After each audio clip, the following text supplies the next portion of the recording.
सभी श्रद्धालुगण, मंच पर विराजमान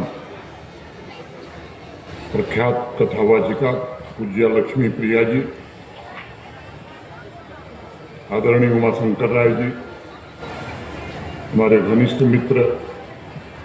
और देवरिया भारतीय जनता पार्टी के पूर्व अध्यक्ष आदरणीय अंतर्यामी सिंह जी, श्रीमान रमेश सिंह जी, श्री जितेंद्र राव जी, श्री रणजीत राय जी, आयोजक श्री प्रभात राय जी, यहाँ उपस्थित सभी श्रेष्ठ एवं ज्येष्ठ जन, बहनों, भाइयों और मित्रों, ऋषियों, संतों और योगियों की तपोभूमि के बीच उपस्थित होना ये मेरे लिए अत्यंत सौभाग्य और गौरव की बात है। यहाँ उपस्थित सभी भाई बहनों को मैं प्रणाम करता हूँ।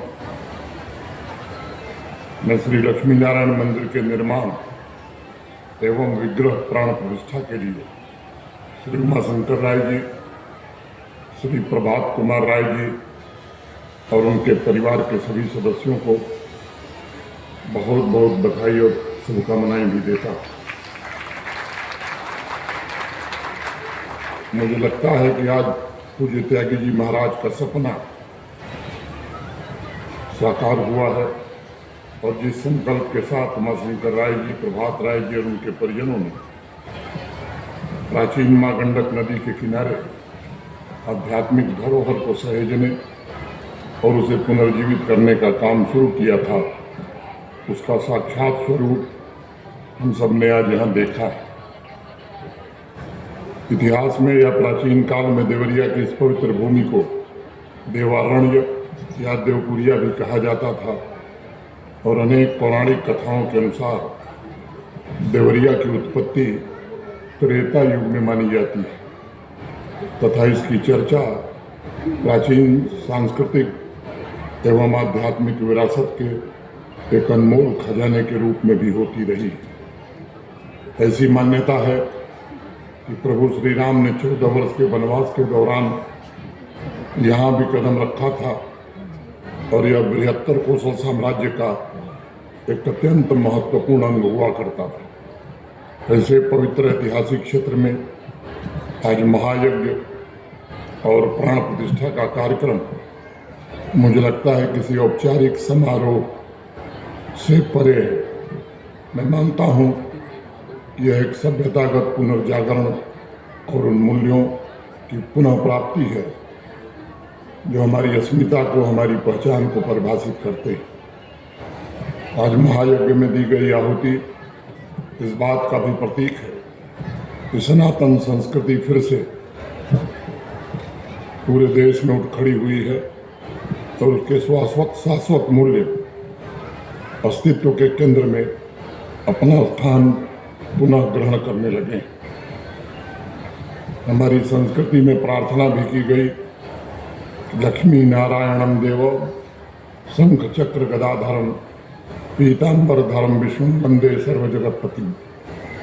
भगवान नारायण और माँ लक्ष्मी सृष्टि का आधार और अस्तित्व की मूल चेतना है।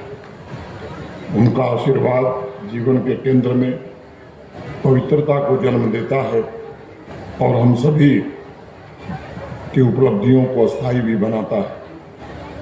हमारी संस्कृति में कहा भी गया कि नायमात्मा बलहीनेन लभ्य, अर्थात आध्यात्मिक उन्नति के लिए धैर्य, साहस और आंतरिक शक्ति